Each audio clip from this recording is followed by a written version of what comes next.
Welcome to this week's episode of Maza's Musings. This week's episode is going to be a little bit different from things that we've done in the past. We're not necessarily going to be debating, but we're going to be trying to persuade maybe each other or you as to which fictional characters would be best suited for certain random situations that we're going to be presented with. Admittedly, this is an exercise that I'm kind of stealing an idea from another podcast, the Hyperion Adventures podcast, which did something similar but specific to Disney sidekicks. And it was a fun episode that they did. And so I'm kind of taking that concept and broadening it to fictional characters in general.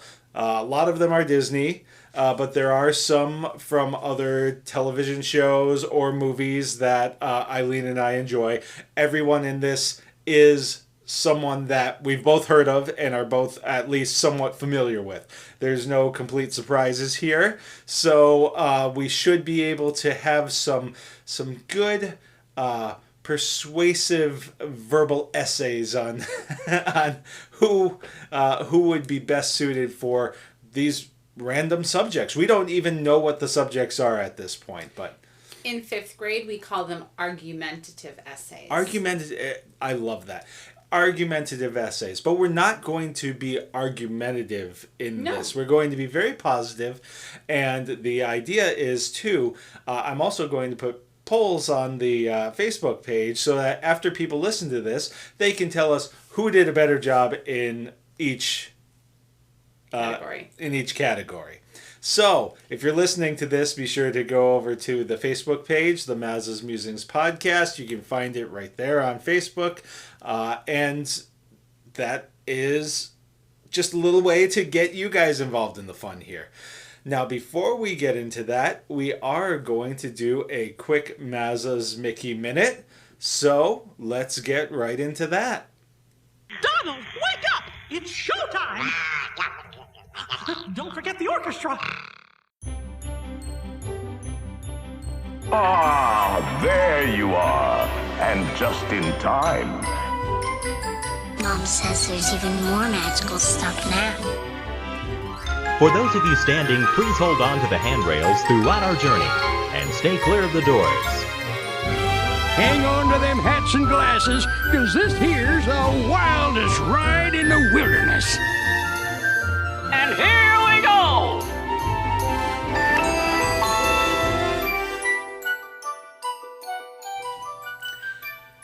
Hi, Donald. Okay, so I have just one question, and I'll back up for a second because I feel like I'm jumping the gun here. You're excited about the question. I'm excited about the question, but obviously we are now in November. From October 31st to November 1st at Walt Disney World especially, there's a transformation from Halloween to now it's Christmas time at Disney. Eileen and I and Meghan were able to go to Walt Disney World for Christmas, actually in 2020. We had an initial there was no trip. Christmas party, but we got to see it decorated for Christmas. Yep, that was not initially planned. That was our reschedule of our initial April trip that obviously got shut down, but Christmas at Disney is a unique experience. I'd love to do it again when we don't have all the restrictions and things like that we go did. To the party. The party would be great. I mean, we experienced the Halloween party, and that was a ton of fun. I can only imagine what the Christmas party is like. So, having been there once before, granted, not all that recently, but Only 4 years ago. Well, right, but a lot's changed since then. Know. I mean, it might as well have been 40 years. It's a completely different experience, I'd imagine, now. But the question is, what is your favorite Christmas tree at Walt Disney World, and why is it the one at the Wilderness Lodge? Why is it the Wilderness Lodge? Hands down. A couple of reasons. It is absolutely perfect in that lobby when you walk in. It's just this magical, gorgeous, massive tree. It's super tall. It's decorated beautifully. It fits, like, it's the central thing in the lobby. Not all of the resorts have it as central, but that one, oh my goodness. And it's just perfect. It fits perfect in that lobby. It fits with the theme. And honestly, they could have a Christmas tree up year round there and it would fit perfectly. But I think sentimental too. It's the first Disney Christmas tree I ever saw. It was in 2020 when it was just like, we just needed that like hope going forward. We had, it was pandemic. Everything was crazy. And we walked in and there was just this massive magical tree. And it was like, oh, everything's okay now. Yeah, and I think that the Wilderness Lodge just in general kind of fits that Christmas feel. That old-fashioned Christmas feel. Yes, exactly. Yeah, and I think that the big thing for me was I did some exploring around, and it's one of the cool things about Wilderness Lodge is there are these little nooks and crannies. Like there are these spots where there's these little places with fireplaces and things like that. And I got a great picture that if I can find, I'll share on the social media because we're getting towards that time. We're a little bit, some people may say we're jumping, at that time. We're jumping the gun a little bit, and Mariah Carey hasn't completely defrosted yet. But it was just so picturesque. It was this rustic, kind of living room kind of area with the fireplace, and it was like this balcony that looked out to the Christmas tree, and like that scene right there, like it when I picture it in my mind, like that's how I picture Christmas at Disney. Like that's the image that comes to mind the first time that somebody mentions Christmas at Disney. Are there any others that really stood out to you among the Christmas trees that we saw? I mean, I liked all the ones that we saw. They were unique in their own ways. I think, like, if I think about the parks, I really liked all of them. But the Animal Kingdom one stuck out to me. Like, I thought that was decorated really cool with different animals. I liked the bottom of the tree. And, obviously there's nothing like standing in front of the one at Magic Kingdom and looking down and seeing the castle. Like that, that just, that's an amazing thing. But I thought the Animal Kingdom one was really unique and fit perfectly at that park. No, you're mentioning the bottom of the tree. You're talking about like it had the animals. It had animals around the bottom, yeah. Yeah. I think that I don't know if anything tops the Magic Kingdom, or Magic Kingdom just has its own Christmas kind of feel, yeah. So, and I think it kind of leans into that with the Christmas feel at Magic Kingdom, especially the whole Main Street area and everything, kind of also leans more into that classic Christmas kind of feel as well. So, yeah. So I know. We haven't had Thanksgiving yet, but at Disney, Christmas time has started. So I thought it was appropriate to give it, to give it some due here. And I'm sure come December we'll do some kind of Christmas episode where we'll talk, and it may not be Disney centric, but we'll just get kicked off here, and then we'll have a broader Christmas topic as the holiday gets closer. Ooh. Meghan might have to get involved in that. Yeah, we'll have to do some brainstorming to figure out what we can do. But that is this week's Maza's Mickey Minute. And you know what else always takes just a minute? What? Sorry. I thought you were going to answer it for me. It's getting your free vacation quote from We Do Travel Right. We Do Travel Right, of course, has that concierge level service And they've got the dining team and all kinds of tools, as well as one-on-one service that's going to help you plan that next vacation. Heck, maybe it's going to celebrate the holidays at Disney. They can help you out with that. And what's the best thing about all of their services, Eileen? It's free. Exactly. I answered that one. Yes, you are already actually paying for the use of an agent because places like Disney, like Universal, like your cruise lines or your all-inclusive resorts, they build the price of an agent right into their costs. So it just makes sense to use one. So if you would like your obligation-free quote from We Do Travel Right, just go to wedotravelright.com/Maza. That's wedotravelright.com/MAZA and get your next magical vacation started today. Now I can't do any more damage around this popsicle stand. So long, partner. See you real soon. Okay, now getting right into our main topic now. We are first going to, we have not yet selected who our characters are. So we are truly, both of us, flying blind as far as this is concerned. I've got a list That's stressful. I've got a list of 100 Oh my goodness. different names. And so we are going to each get 5, and we'll alternate. So I'll pick one for you, one for me, etc. And then if there's one that you really don't want on your list, you'll have a chance to swap one out. Okay. All right, so Go. Here we go. The first name on the list is, let's see, for Eileen, it is Scar. Ooh. Okay. That's you got a baddie right off the bat. That's Don't use that word. why. Don't get me started. I feel like there's a story there. Oh, okay. So the first one for me is Mirabelle. Ah.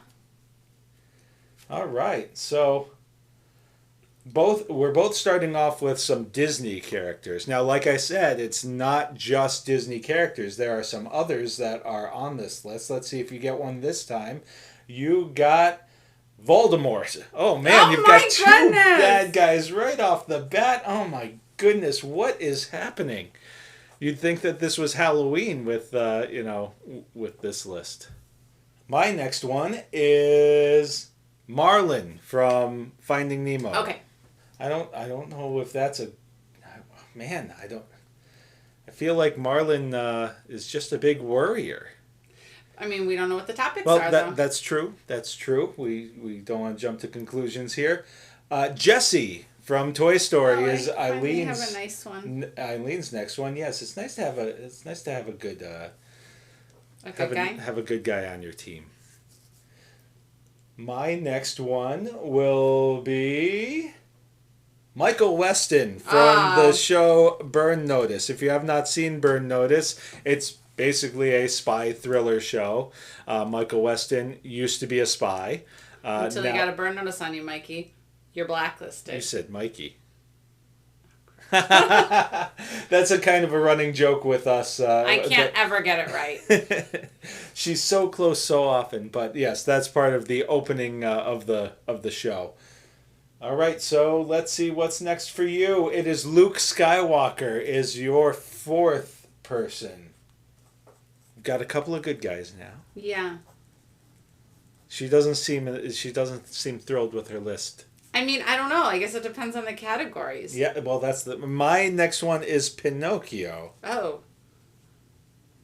All right, and so Eileen's last person or character as part of this exercise will be Harry Potter. So you got Voldemort and Harry Potter on your list.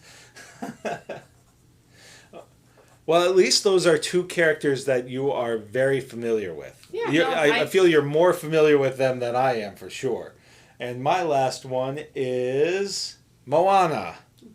Okay, so are you going to... I want to scrap Scar. You're gonna I feel scrap like Scar. I'll keep... Okay. Like, I feel like I don't want two bad guys. Fair enough. That's a fair fair ask. Let's see who your Well, unless- replacement will be. King Triton. So, Ariel's dad. I am going to get Marlin out of here. I just don't feel like that is a particularly... I don't feel there's a lot you could do with him, but never know. You never know. Everybody does have their hidden talents, so maybe I'm just not... Okay, and I've replaced Marlin with Rapunzel from... You got a lot of the ladies. I do. Well, I've got Mirabelle, Michael Weston, Pinocchio, Moana, and Rapunzel. I guess it was the three Disney girls. And more recent Disney girls. Right. And do you want to just to refresh everybody's memory, do you want to read off your list? So I have Voldemort, Jesse, Luke Skywalker, Harry Potter, and King Triton. Alrighty. So I figured we'll start. Can I ask for clarification? Sure. Is each person only used once? Yes. Okay. Yes. Okay. Each person is only used once for this exercise. So there's 5 questions. Okay. Yes. That makes it... So I'm really glad I got rid of one of the bad guys. Because I feel like... Yeah. Anyway, moving on. Alrighty. So, the first thing that we are having them do or picking them to do is... Okay, the first thing is, who would you want to go... Or who would be best to go on a beach weekend with? Oh, well, yours is easy. Is it? Moana? Well, you're supposed to be talking about yours, not mine. I know, but... So why don't we... Since we'll go ladies first, so you can have the first one. All right. Well, I mean, I guess I have to go with King Triton. He... rules over all the oceans. So, if nothing else, reason number 1, King Triton rules over the oceans. Reason number 2, because he rules over the oceans, he can help to control the waters. So, if I want waves, he can make waves. If I want it to be nice and calm, he can make it nice and calm. And... I think, again, reason number 3, again, that being the ruler of all the ocean, he can keep me safe because, I don't want sharks to come after me. So, yep, King Triton, because he's King Triton. Okay. And I know that you said that Moana would probably be the best one for me. But I'm just going to go with Mirabelle here. Okay. I think that deep down Mirabelle is a fun-loving kind of girl. And why are you at the beach? You're there to have fun. And I feel like she's also the kind of person who's going to want to get up and do things. And I'm certainly not one who wants to just sit on the beach and do nothing. So I think that Mirabelle, just with her kind of go up and at 'em kind of spirit, is someone who's going to want to build that sandcastle, who's going to want to, take that long walk, or, go find something to do. Because truthfully, a beach vacation is not something that I find to be, your very, favorite, very much fun. But I think that she would be someone who could help make it fun. So that is why I think that Mirabelle, and by the way, she's certainly used to sand, and she doesn't mind having it in her hair, given that, she went through all that in Bruno's tower. Fair enough. So that is why I think Mirabelle would be a great companion on a beach vacation. And I didn't just do that just because you had said Moana already. No, I understand that, and it does make sense. I don't know how much fun that I would have with King Triton at the beach, but I think he would make it a great beach day. You know what I mean? Yeah, fair enough. Okay, so the next one is, which of your characters would be the best to adopt a litter of kittens? So you went first last time, so Yeah, I'll you go can go first for first. this one. I think that Rapunzel would be. I can just picture her. She's obviously someone who's super caring, has a big heart. You know, the kittens could sleep in her, not cuddle up and sleep in her hair every night. Clearly, she's not worried about about fur or hair or anything like that. It's got to be everywhere in that tower, and yeah, I just think that generally she has that nurturing, just big heart kind of person who I just see as a cat person too. Okay. Oh, I do know. I see her as a bunny person, even though she was afraid of the She bunny was afraid at of first. the bunny, yeah. But then, I think she adapted. Well, I also think that she would also have some help, because Pascal would be there to help keep the Oh my goodness. keep the kittens in line. All right. I think out of my remaining 4, I would pick Jessie because I think Voldemort, and my reason, I think Voldemort would kill the cats. I think Luke Skywalker would lose the cats, and Harry Potter would also I don't see him taking care of cats. He's more of an owl person. He does not love the furry animals that his friends have gotten. So yeah, but Jessie also, again, has that like loving personality. She would take care of them. Like, she knows what it was like to be abandoned. So then she would make sure that the cats, whether they stayed with her or whether she had to find a good home for them, she would not abandon the cats. And we know that a litter of cats is a lot of work. That's a great point. Really, really. Yeah. She knows what it's like, so she would make sure those cats were safe. Alrighty. Okay, I don't like my remaining 3 choices. Like, they're very limited in what they can do. Okay, well, this will be interesting then. Which of your remaining characters would be the best option to perform in a Broadway musical? This is your turn first. Oh, man. Meghan. Voldemort. He wouldn't need any makeup. Like, he's already all, his face already, like, is all scary looking. So he'd have to be, like, a bad guy in a Broadway musical or, like, something dark in a Broadway musical. But, he's already in costume. We wouldn't need to do much with makeup or anything like that for him. All right. Fair enough.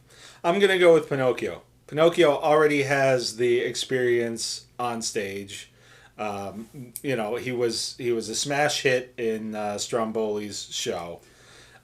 So I think that it's a natural fit for him. He's obviously got the he's got the experience, and he also has something that makes him a little unique from other performers. So I think that he would definitely contribute to a smash hit on Broadway. Is that fair enough? I think that was a great one for you. Yeah. I mean, I liked my characters until I heard these questions, and now I feel as though they're limited in their skills. Okay, so the next one is, which of your characters would you have babysit Meghan for a night? So I get to go first for this one, okay. Since we're alternating back and forth. And I would pick Michael Weston. Now, he doesn't have a lot of experience with kids, but that would be the safest kid in, the history of safe kids, because he would make sure that all of the exits and entrances were, properly secured and everything.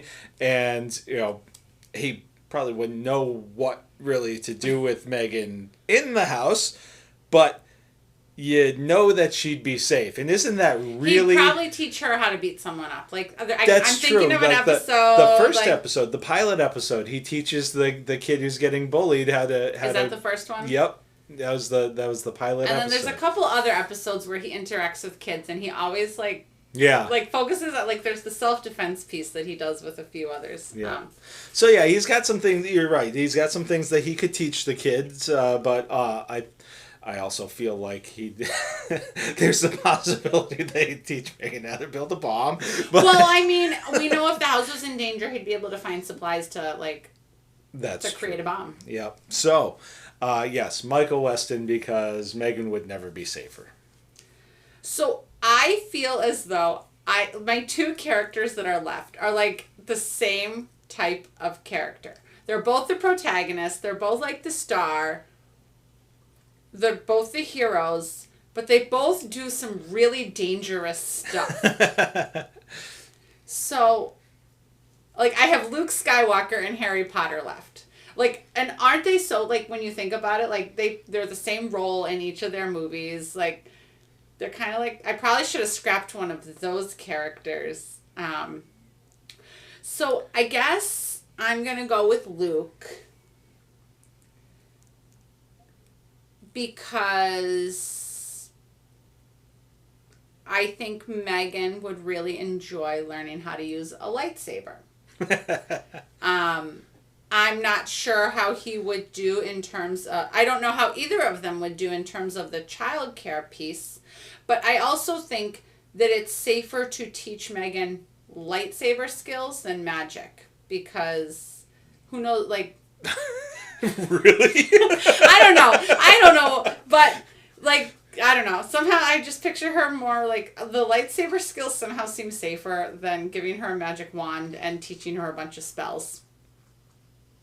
I don't know why, but okay. Right. I mean, they're Luke Skywalker. He's gonna babysit Meghan. Okay, all right. So the last thing is, we have to persuasively argue that our remaining character would be the best bet to plan our Disney vacation. Okay.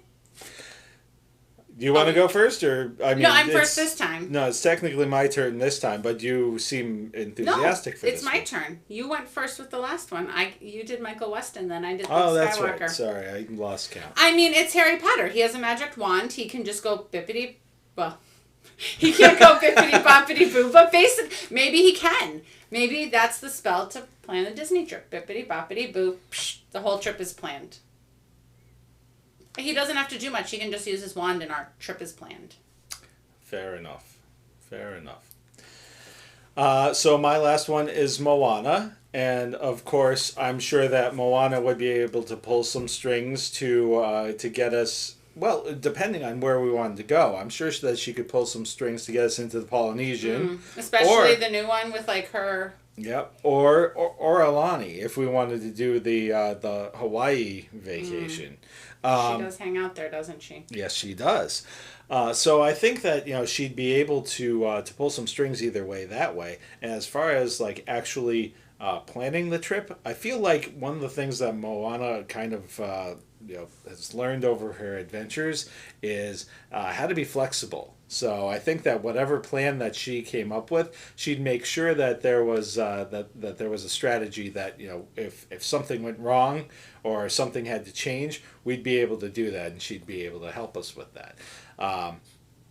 And I think that she obviously has experience with animal sidekicks, so she'd be able to know the ins and outs of how we'd be able to meet all the characters. I just think that Moana would be extremely resourceful in not only using her own connections, but her own resourcefulness to figure out ways to make the vacation as fun and adaptable as it had to be. So, Moana for Disney Planner. Yeah, I don't disagree with you, but she doesn't have a magic wand to just go like that and have it be done. Fair enough. She does not. Though I'd imagine we might be able to, especially if we were going... Well, no, I mean, I guess either way we could use... That the ocean could help us get there faster. Okay. That's a stretch, but I'll give it to you. It's very much a stretch. But, it's a much shorter trip for us to get to the coast, so then, the ocean could get us to Florida as opposed to, I would say that if my 5th graders gave me the reason that I gave, I would fail them, because you're supposed to find 3 pieces of evidence to support your reasons. And I tried to do that with some of them, but I don't have that. But the magic wand is kind of like 3 pieces in and of itself, because it can do anything. But does universal magic work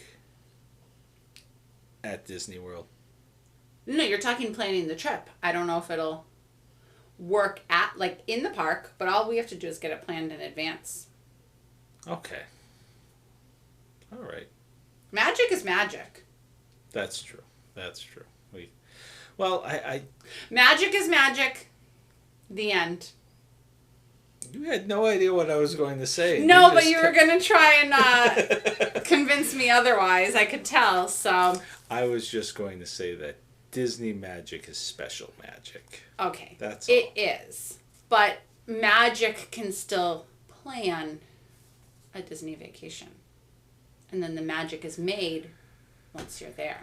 That's true. And I will say one other thing for Harry Potter is he is more modern, so he's probably used a cell phone before. So in terms of, setting up the My Disney Experience app. All right. Well, those are our 5 how did you put it? Persuasive arguments for... No, argument. Sorry, but for you, for this context, persuasive arguments. Okay. For our candidates here in the scenarios that we were presented.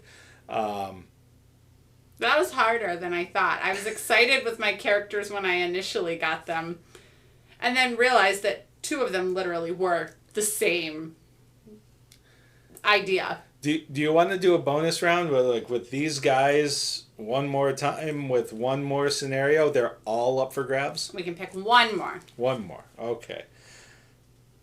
Let me just figure out what that one will be. Nope, that one we've already done. So let's see. Okay. So this one's good for me. Which one would you want to fix a hole in a sinking boat? Harry Potter. It's just fixed with magic. I feel like that's kind of a cheat. It's not. I mean, it's not. I mean, it makes perfect sense, but it's just like magic. Yeah. For anything, and just be like, nope, magic. Yes, Harry Potter, magic, all done. Well, I'm obviously picking Moana for this. The master wayfinder who has had to repair boats on the fly in the past. So I feel like that was actually a pretty easy one for both of us to end with. So after Harry Potter's quicker, though, I bet. His magic, it'll be quicker. Yes, probably. Okay, dramatic. Well, like I said, it's just so easy to just say, nope, magic. But that is just the luck of the draw. That is how this played out for you with your characters. So I will be putting on Facebook polls for these scenarios, so you can tell us who you think did a better job of being persuasive in each one of these. And of course, thank you very much, Eileen, for being a part of this. This was obviously completely thrown together. This was something where he said, "Oh, do you want to record tomorrow night or tonight?"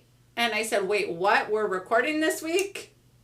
Why would we not record this week? Well, I don't always record with you. That's usually true. I know in advance if I'm recording. It's been a crazy week, so I realized, oh my goodness, what day it is, and we're running out of time if we're going to do something this week. So I didn't even have anything on the the schedule.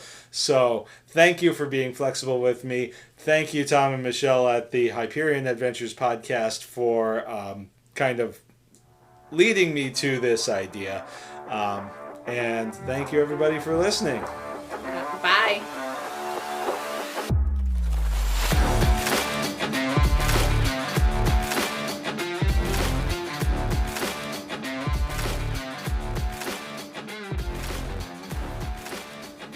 Well, thanks for listening to another episode of the Maza's Musings podcast, and thank you to Eileen for helping me out with this thrown together episode. I feel like we've been doing a lot more of those, and I'm really grateful to her for always being flexible and helping me out with these.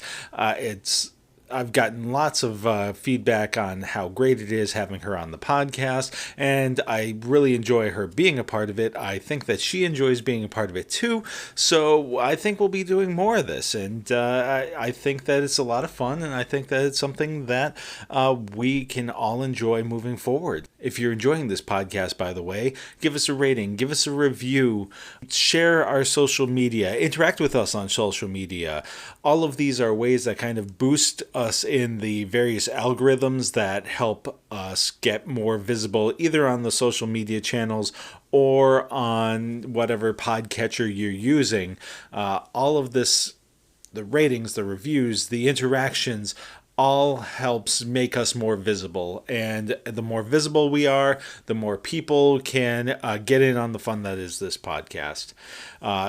As far as the social media goes, you can find us on Facebook. It's the Maza's Musings podcast. You can also find us on Instagram, Threads, and Twitter at Maza's Musings Pod. We're also toying around with TikTok a little bit, and that's Maza's Musings Podcast.